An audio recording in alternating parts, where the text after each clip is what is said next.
Hi hello friends, ಎಲ್ಲರಿಗೂ ನಮಸ್ಕಾರ. Welcome back to Sirimane ಅಡುಗೆ.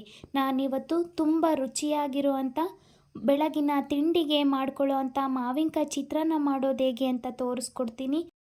ಈ ರೆಸಿಪಿ ಮಾಡೋದಕ್ಕೆ ಏನೇನು ಸಾಮಗ್ರಿಗಳು ಬೇಕು ಅಂತ ನೋಡ್ಕೊಂಬರೋಣ. ನಾನಿಲ್ಲಿ 1 ಗಡ್ಡೆ ಆಗೋವಷ್ಟು ಬೆಳ್ಳುಳ್ಳಿನ ಸಿಪ್ಪೆ ಬಿಡಿಸಿ ಜಜ್ಜಿಟ್ಕೊಂಡಿದ್ದೀನಿ. ಒಂದು 8ರಿಂದ 10 ಹಸಿರು ಮೆಣಸಿನ್ಕಾಯಿನ ಕಟ್ ಮಾಡಿ ಇಟ್ಕೊಂಡಿದ್ದೀನಿ.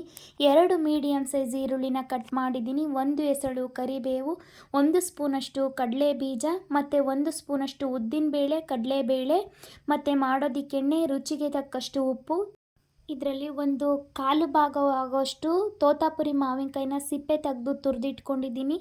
ಒಂದು 3 ಕಾಳಷ್ಟು ಕಾಳು ಮೆಣಸು, ಒಂದು ಅರ್ಧ ಟೀ ಸ್ಪೂನಷ್ಟು ಸಾಸಿವೆ ಜೀರಿಗೆ, ಒಂದು 1/4 ಟೀ ಸ್ಪೂನಷ್ಟು ಮೆಂತ್ಯ ಮತ್ತು ಒಗ್ಗರಣೆಗೆ ಸಾಸಿವೆ ಜೀರಿಗೆ ಅರಿಶಿನ ಪುಡಿನ ತೊಗೊಂಡಿಟ್ಕೊಂಡಿದ್ದೀನಿ. ಇವಾಗ ಮಾಡೋದು ಹೇಗೆ ಅಂತ ನೋಡ್ಕೊಂಬರೋಣ.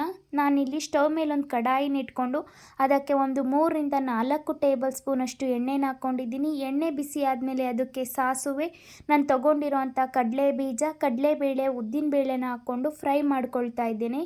ನಿಮಗೆ ಗರಿಗರಿಯಾಗಿ ಬೇಕು ಕಡಲೆ ಬೀಜ ಅಂದರೆ ಮೊದಲೇ ಫ್ರೈ ಮಾಡಿ ಸಪ್ರೇಟಾಗಿ ಎತ್ತಿಟ್ಕೊಂಡು ನಂತರ ಚಿತ್ರಾನ್ನಕ್ಕೆ ಮಿಕ್ಸ್ ಮಾಡ್ಕೊಳ್ಬೋದು. ನಾನಿಲ್ಲಿ ಒಟ್ಟಿಗೆ ಅದನ್ನು ಫ್ರೈ ಮಾಡ್ಕೊಳ್ತಾ ಇದ್ದೀನಿ. ನೋಡಿ, ಈ ಥರ ಕಡಲೆ ಬೀಜ, ಕಡಲೆಬೇಳೆ, ಉದ್ದಿನಬೇಳೆ ಚೆನ್ನಾಗಿ ಫ್ರೈ ಆದ ನಂತರ ನಾನಿಲ್ಲಿ ಜಜ್ಜಿಟ್ಟಿರೋವಂಥ ಬೆಳ್ಳುಳ್ಳಿನ ಸೇರಿಸ್ಕೊಂಡು ಅದ್ರ ಜೊತೆಗೆ ನಾನು ಉದ್ದುದ್ದಾಗಿ ಕಟ್ ಮಾಡಿ ಇಟ್ಕೊಂಡಿರೋವಂಥ ಹಸಿರು ಮೆಣಸಿನ್ಕಾಯಿನ ಸೇರಿಸ್ಕೊಂಡಿದ್ದೀನಿ. ಹಸಿರು ಮೆಣಸಿನ್ಕಾಯಿ ಖಾರ ಕಡಿಮೆ ಇತ್ತು, ಹಾಗಾಗಿ ಒಂದು 10 ಹಸಿರು ಮೆಣಸಿನ್ಕಾಯಿನ ಸೇರಿಸ್ಕೊಂಡಿದ್ದೀನಿ. ನೀವು ಖಾರನ ನೋಡಿ ಹಾಕ್ಕೊಳ್ಳಿ. ಮೆಣಸಿನ್ಕಾಯಿ ಒಂದು 1/4 ಭಾಗ ಚೆನ್ನಾಗಿ ಫ್ರೈ ಆದಮೇಲೆ ನಾನು ಜೀರಿಗೆನ ಸೇರಿಸ್ಕೊಂಡಿದ್ದೀನಿ.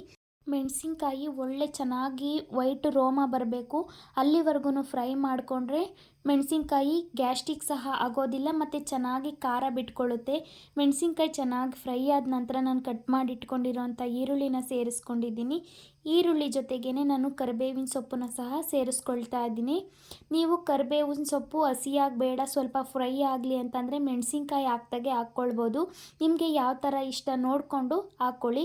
ಈರುಳ್ಳಿ ಚೆನ್ನಾಗಿ ಟ್ರಾನ್ಸ್ಪರೆಂಟ್ ಆಗಬೇಕು, ಅಲ್ಲಿವರೆಗೂ ನಾವು ಚೆನ್ನಾಗಿ ಫ್ರೈ ಮಾಡ್ಕೊಳ್ಬೇಕಾಗುತ್ತೆ. ಈರುಳ್ಳಿ ಹಸಿಯಾಗಿದ್ದರೆ ಚಿತ್ರಾನ್ನದಲ್ಲಿ ಚೆನ್ನಾಗಿರೋದಿಲ್ಲ, ಹಾಗಾಗಿ ನಾವು ಈರುಳ್ಳಿನ ಚೆನ್ನಾಗಿ ಫ್ರೈ ಮಾಡ್ಕೊಳ್ಬೇಕಾಗುತ್ತೆ. ಈರುಳ್ಳಿ ಒಂದು 1/4 ಭಾಗ ಚೆನ್ನಾಗಿ ಫ್ರೈ ಆದಮೇಲೆ ನಾನಿಲ್ಲಿ ರುಚಿಗೆ ತಕ್ಕಷ್ಟು ಉಪ್ಪನ್ನ ಸೇರಿಸ್ಕೊಂಡಿದ್ದೀನಿ.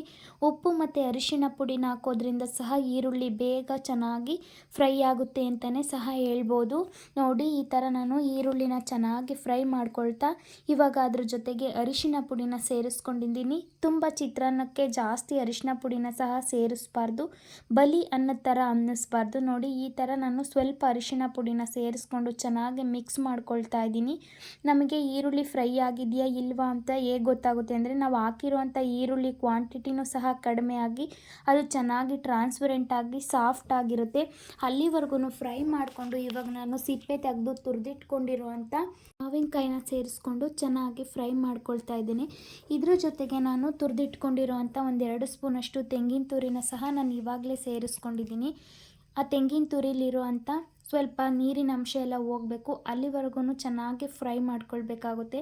ನಾವು ಕಾಯಿನ ಹಾಕಿ ಸ್ಟವ್ ಆಫ್ ಮಾಡಿದ್ರೂ ಸಹ ಚಿತ್ರಾನ್ನ ತುಂಬ ಹೊತ್ತು ಯೂಸ್ ಮಾಡೋದಕ್ಕಾಗೋದಿಲ್ಲ, ಬೇಗ ಕೆಡೋವಂಥ ಚಾನ್ಸ್ ಇರುತ್ತೆ. ಹಾಗಾಗಿ ನಾವು ತೆಂಗಿನ ತುರಿನ ಹಾಕ್ಕೊಂಡು ಸ್ವಲ್ಪ ಚೆನ್ನಾಗಿ ಫ್ರೈ ಮಾಡ್ಕೊಳ್ಬೇಕಾಗುತ್ತೆ.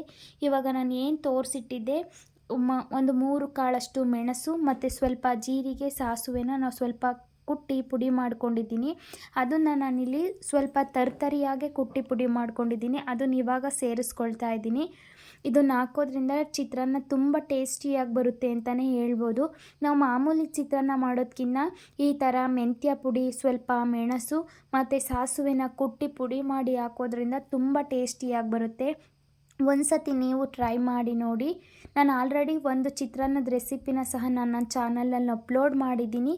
ಆ ಥರ ಸಹ ನೀವು ಇಷ್ಟ ಇದ್ದರೆ ಮಾಡ್ಕೊಳ್ಬೋದು. ಈ ಥರ ಒಮ್ಮೆ ಟ್ರೈ ಮಾಡಿ ನೋಡಿ, ತುಂಬ ಟೇಸ್ಟಿಯಾಗಿ ಬರುತ್ತೆ. ನೋಡಿ, ಇವಾಗ ಈಸಿ ಆ್ಯಂಡ್ ಟೇಸ್ಟಿ ಆಗಿರುವಂಥ ಚಿತ್ರಾನ್ನದ ಗೊಜ್ಜು ರೆಡಿಯಾಗಿದೆ. ಈಗ ಇದ್ರ ಜೊತೆಗೆ ನಾವು ಅನ್ನನ ಮಿಕ್ಸ್ ಮಾಡಿಕೊಂಡ್ರೆ ಚಿತ್ರಾನ್ನ ರೆಡಿಯಾಗೇ ಹೋಗುತ್ತೆ. ನಿಮಗೆ ಎಷ್ಟು ಬೇಕೋ ಒಂದು ಟೈಮಿಗೆ ಅಷ್ಟನ್ನು ರೈಸ್ನ ಸೇರಿಸ್ಕೊಳ್ಬೋದು. ನಾನಿಲ್ಲಿ ಸ್ವಲ್ಪ ಗೊಜ್ಜನ್ನು ಎತ್ತಿಟ್ಕೊಂಡು ಆ ಟೈಮಿಗೆ ಎಷ್ಟು ಬೇಕೋ ಅಷ್ಟು ಅನ್ನನ ಸೇರಿಸ್ಕೊಂಡು ರೆಡಿ ಮಾಡ್ಕೊಳ್ತಾ ಇದ್ದೀನಿ. ಅನ್ನನೂ ಅಷ್ಟೇ ಉದ್ರುದ್ರಾಗಿ ಮಾಡಿಕೊಂಡಷ್ಟು ಚಿತ್ರಾನ್ನ ತುಂಬ ಟೇಸ್ಟಿಯಾಗಿ ಬರುತ್ತೆ. ನಾವು ಅನ್ನನ ಮೆತ್ತಗೆಲ್ಲ ಮಾಡಿಕೊಂಡ್ರೆ ಚಿತ್ರಾನ್ನ ಟೇಸ್ಟಿಯಾಗಿರೋದಿಲ್ಲ.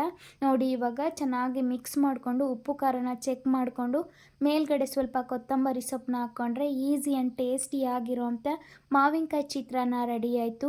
ಇದೇ ಥರ ಈಸಿ ರೆಸಿಪೀಸ್ಗಾಗಿ ಪ್ಲೀಸ್ ನಮ್ಮ ಚಾನಲ್ಗೆ ಸಬ್ಸ್ಕ್ರೈಬ್ ಮಾಡಿಕೊಂಡು ನಮಗೆ ಸಪೋರ್ಟ್ ಮಾಡಿ. ಹಾಗೆ ಇದೇ ಮೊದಲನೇ ಬಾರಿಗೆ ನಮ್ಮ ಚಾನಲ್ನ ನೋಡ್ತಾ ಇದ್ದರೆ ಪ್ಲೀಸ್ ಸಬ್ಸ್ಕ್ರೈಬ್ ಮಾಡಿಕೊಂಡು ನಮಗೆ ಸಪೋರ್ಟ್ ಮಾಡಿ.